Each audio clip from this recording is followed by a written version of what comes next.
This program is brought to you by Connie Dodo of Connie Dodo Realty Group, 119 Pleasant Street, Methuen. When you want results, don't make a move without us.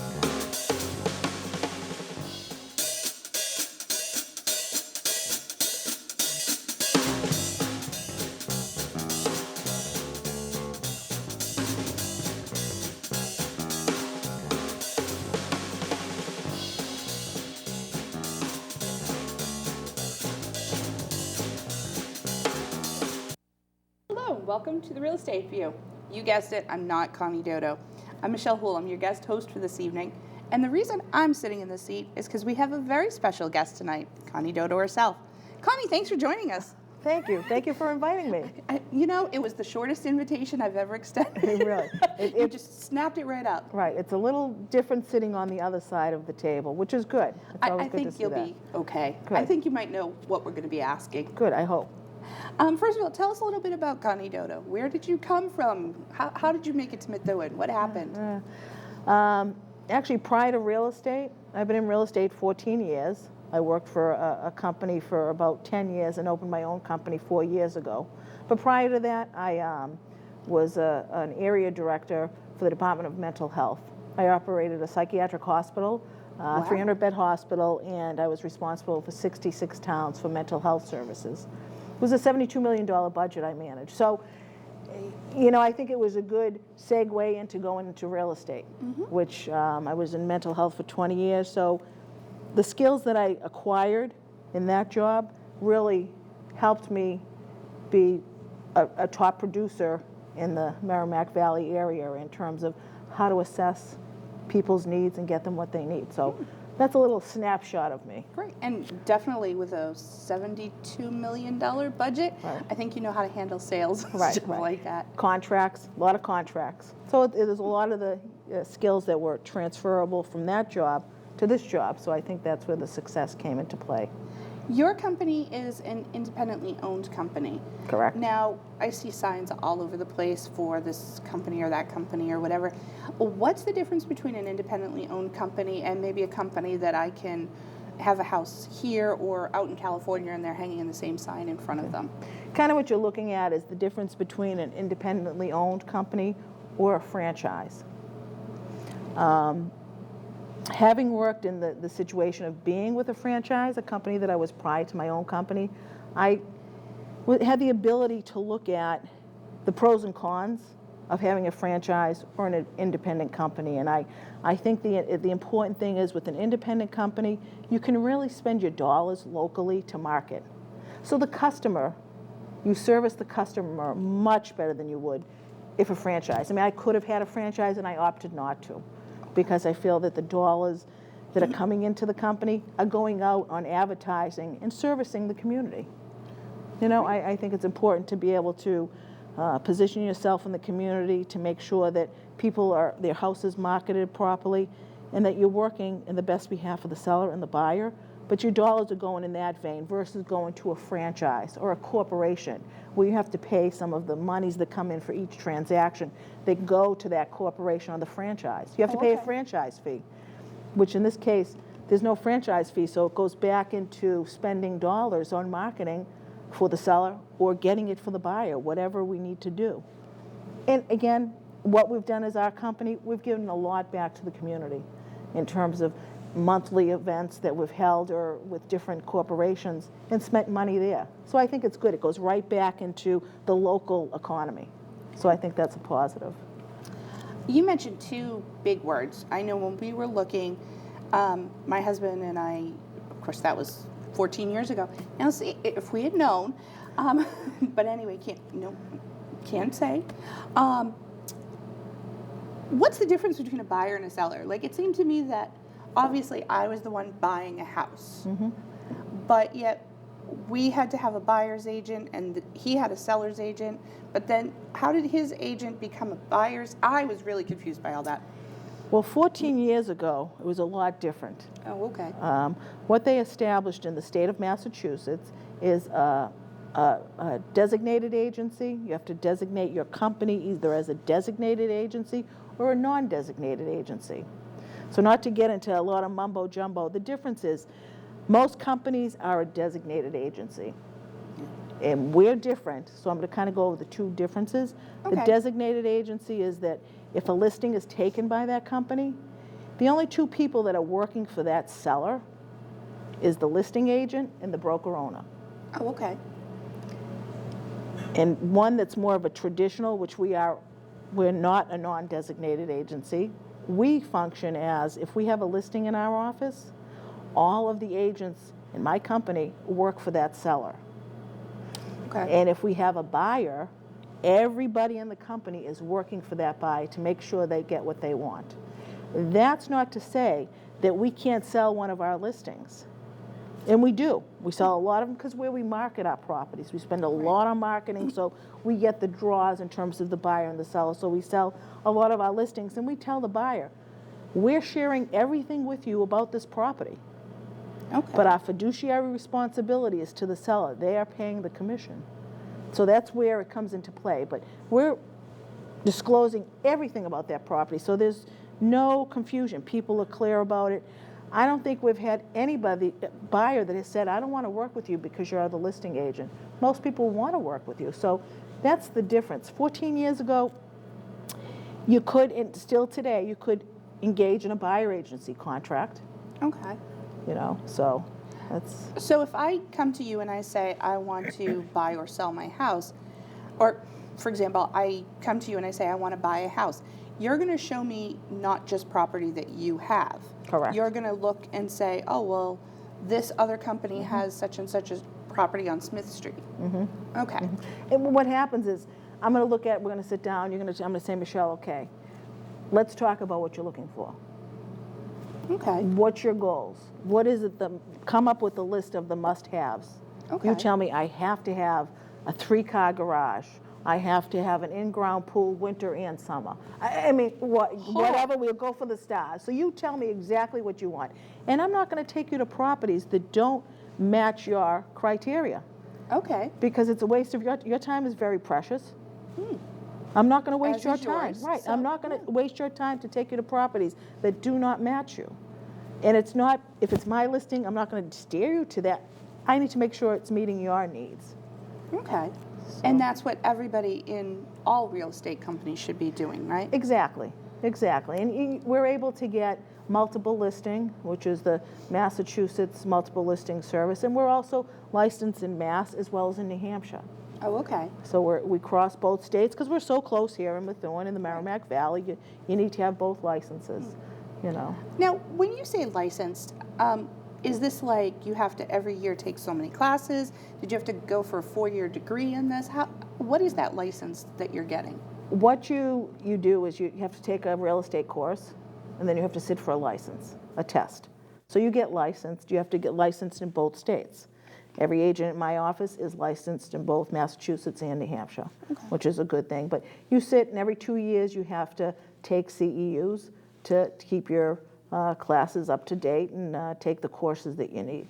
So like a teacher or hopefully doctors. Right. I'm not sure what their CEU program is. But, okay, so when you say licensed real estate agent or realtor, you really have been keeping up with the laws and things like that. You have to be current.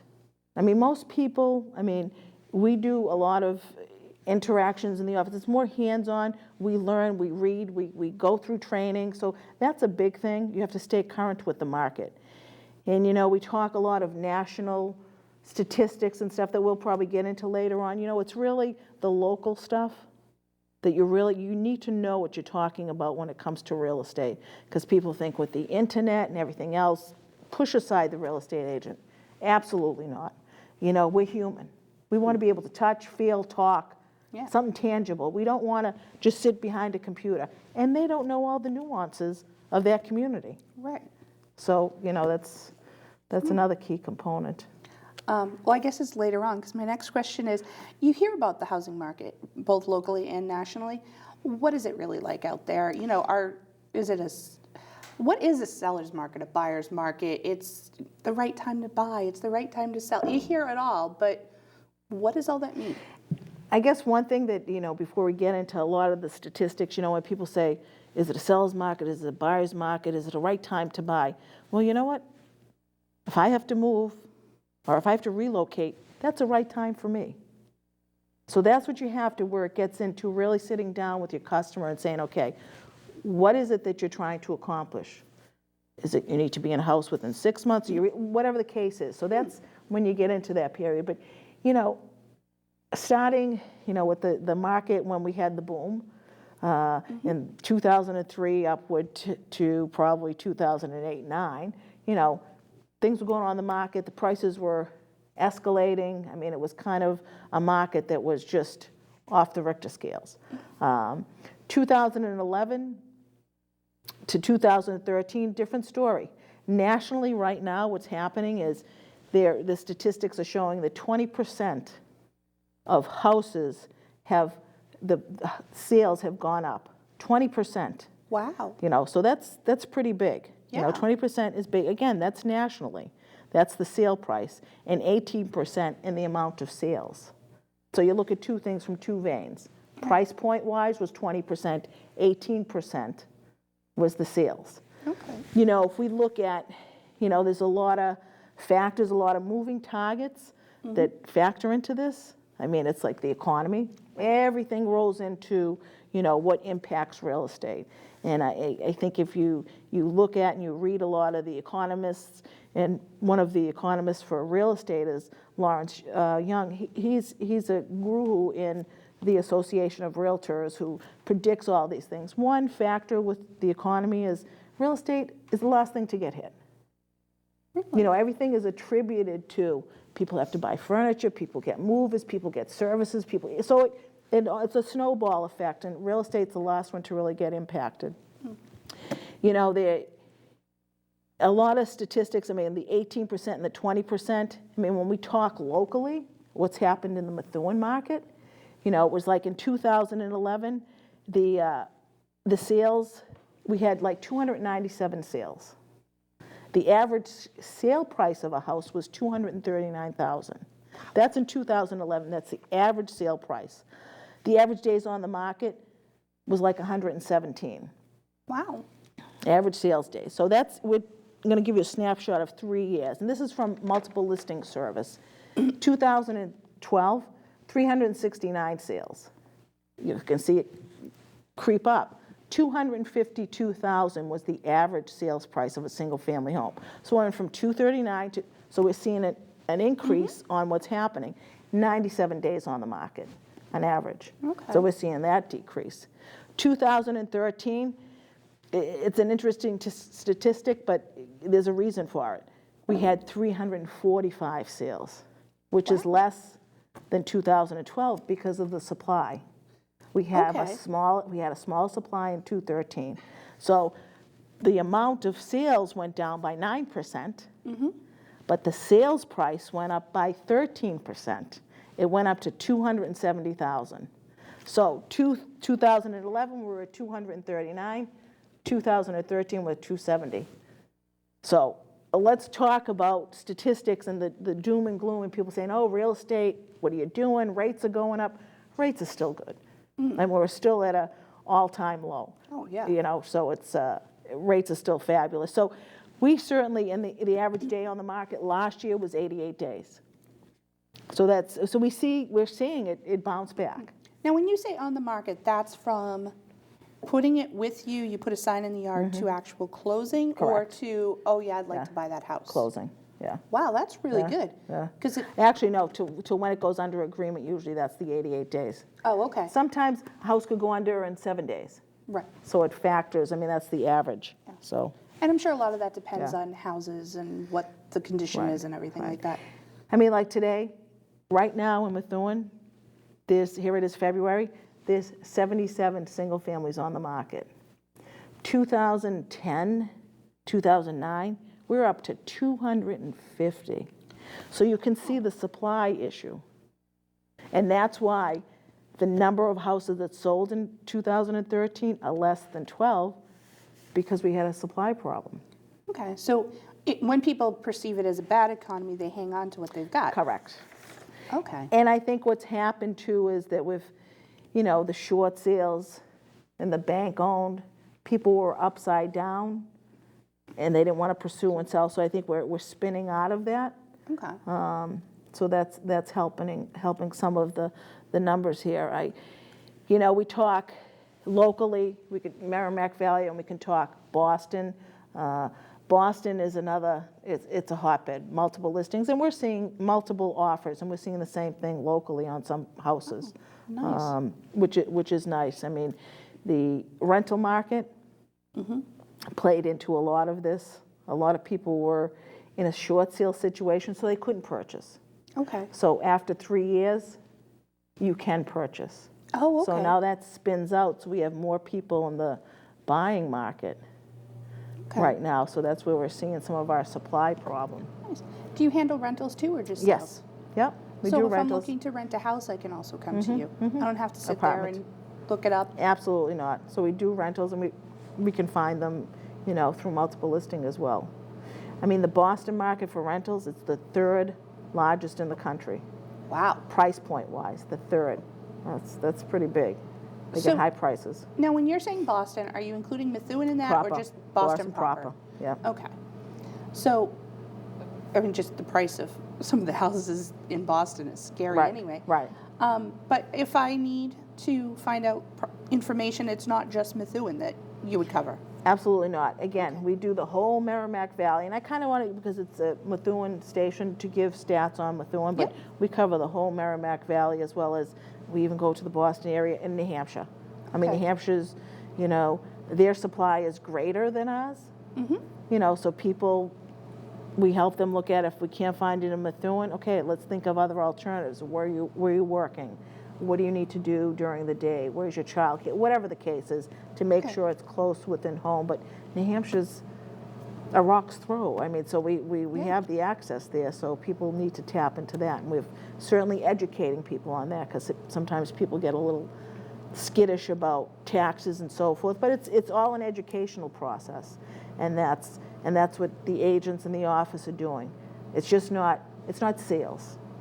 We don't look at it as you're educating your customer, and you're helping them get what they need to get to have a wonderful life in their home. It's their home. One of the things I see the houses that we looked at in my head, and like I said, that was a while ago, and I have that image, the joke about, or I don't know if it's even a joke, but make it smell like apple pie and throw pillows and make the house beautiful. How much is there really to that? I